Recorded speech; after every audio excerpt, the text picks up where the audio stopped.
नमस्कार मित्रांनो, trending Marathi education या करंट अफेअरच्या मराठी एज्युकेशन चॅनलमध्ये आपले स्वागत आहे. तर मित्रांनो, आपण तुमच्यासाठी रोजच्या रोज चालू घडामोडीचे प्रश्न हे मराठीतून घेऊन येत असतो. आजच्या व्हिडिओमध्ये आपण तुमच्यासाठी 15 व 16 जून 2024 या 2 दिवसातील सर्व महत्त्वाच्या चालू घडामोडी या बघणार आहोत. मित्रांनो, जर तुम्ही चॅनलवर नवीन असाल, चॅनलला अजूनपर्यंत सबस्क्राईब केलेलं नसेल तर सबस्क्राईब करून घ्या आणि बेल आयकनला प्रेस करा, म्हणजेच प्रत्येक दिवसाच्या चालू घडामोडीच्या व्हिडिओची नोटिफिकेशन तुम्हाला सर्वात आधी मिळून जाईल. तर चला मित्रांनो, वेळ न घालवता आपण 2 दिवसातील महत्त्वाच्या चालू घडामोडी बघूया. 1. भारताचे कोणते पहिले स्वदेशी आत्मघाती ड्रोन लष्करात दाखल झालेले आहे? तर या ड्रोनचे नाव आहे ऑप्शन क्रमांक 1 नागास्त्र 1. मित्रांनो, भारताचे पहिले स्वदेशी आत्मघातकी ड्रोन लष्करात हे दाखल झालेले आहे. त्या ड्रोनचे नाव आहे नागास्त्र 1.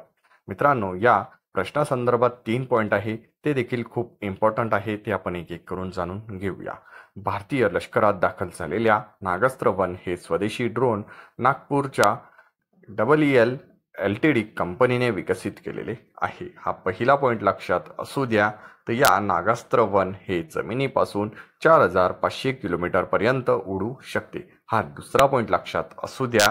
तर तिसरा पॉईंट, नागास्त्र हे ड्रोन भारतीय लष्करात दाखल झालेले असून ते 2 किलो वजनाची स्फोटके वाहून नेऊ शकते. हा देखील तिसरा पॉईंट लक्षात असू द्या. तर चला नेक्स्ट चालू घडामोडी बघूया. जगातील दुसरा सर्वात मोठा नायट्रस ऑक्साईड उत्सर्जन देश कोणता ठरलेला आहे? तर या प्रश्नाचं उत्तर आहे ऑप्शन क्रमांक 2 भारत. मित्रांनो, जगातील दुसरा सर्वात मोठा नायट्रस ऑक्साईड उत्सर्जक देश हा आपला भारत ठरलेला आहे. तर चला नेक्स्ट चालू घडामोडी बघूया. केंद्रीय वाणिज्य मंत्रालयाद्वारे कोणता नवीन प्लॅटफॉर्म सुरू करण्यात येणार आहे? तर त्या प्लॅटफॉर्मचं नाव आहे ऑप्शन क्रमांक 3 ट्रेड कनेक्ट. मित्रांनो, केंद्रीय वाणिज्य मंत्रालयाद्वारे ट्रेड कनेक्ट हा नवीन प्लॅटफॉर्म सुरू करण्यात येणार आहे.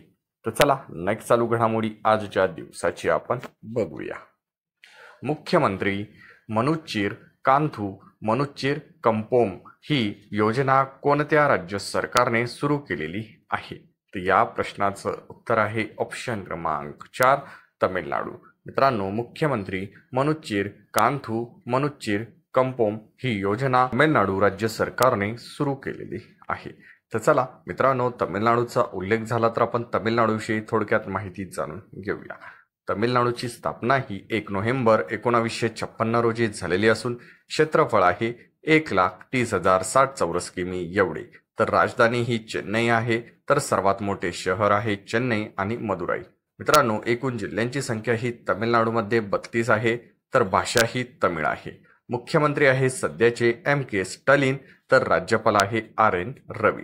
मित्रांनो, तमिळनाडू राज्यात राष्ट्रीय उद्यान देखील आपण बघून घेऊया, कारण त्यावर देखील प्रश्न हा परीक्षेला विचारला जात असतो. त्यामुळे हे राष्ट्रीय उद्यान देखील महत्त्वाचे आहे.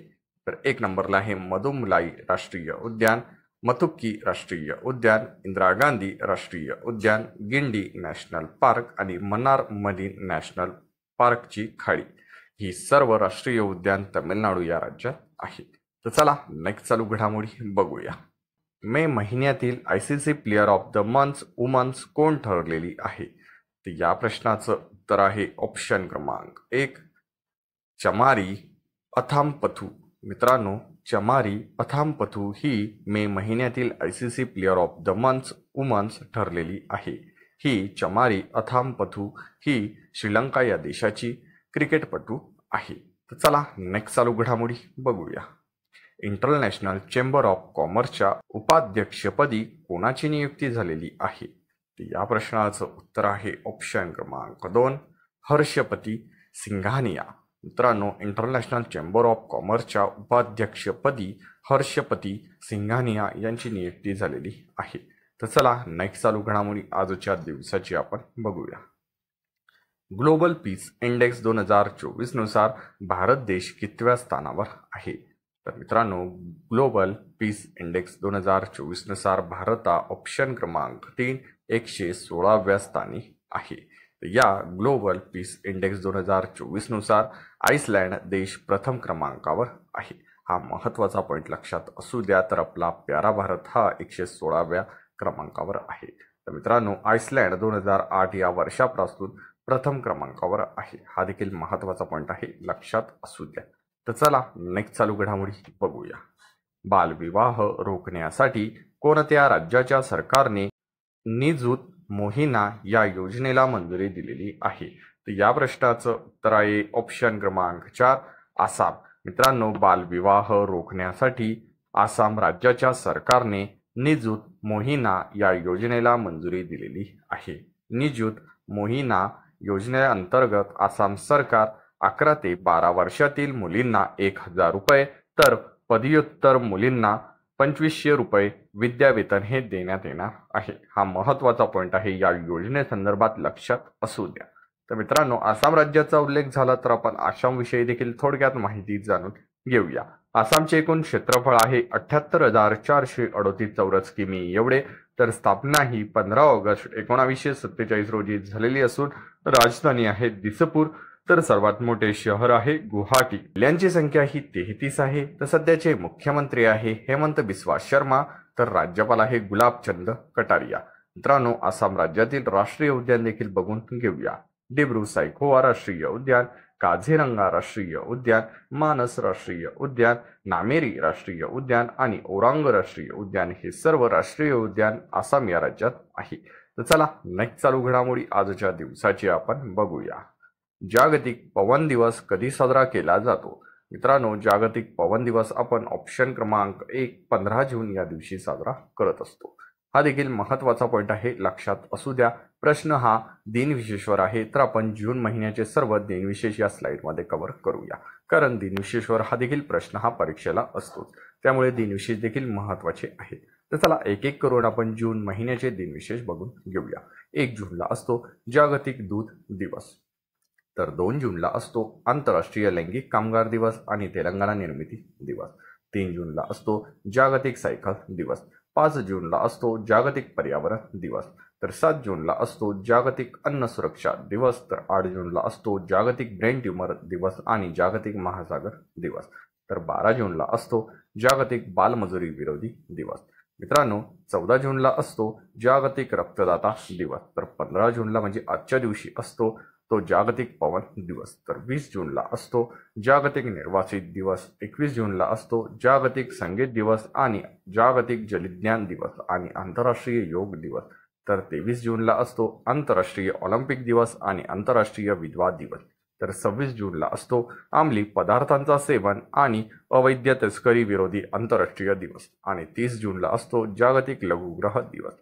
हे सर्व दिनविशेष तुम्ही लक्षात असू द्या आणि आपल्या करंट अफेअरच्या बुकमध्ये नोट डाऊन करून ठेवा। तर चला नेक्स्ट चालू घडामोडी आजच्या दिवसाची आपण बघूया। नवी दिल्ली येथे 22 जून रोजी वस्तू व सेवा कर परिषदेची कितवी बैठक आयोजित करण्यात आलेली आहे? तर मित्रांनो, जीएसटीची नवी दिल्ली येथे 22 जून रोजी ही ऑप्शन क्रमांक 2 5वी बैठक आयोजित करण्यात आलेली आहे। मित्रांनो, जीएसटीचा फुल फॉर्म आहे गुड्स अँड सर्व्हिस टॅक्स। मित्रांनो, आपण 1 जुलै हा दिवस जीएसटी दिन म्हणून साजरा करत असतो। हा देखील महत्त्वाचा पॉईंट आहे, लक्षात असू द्या।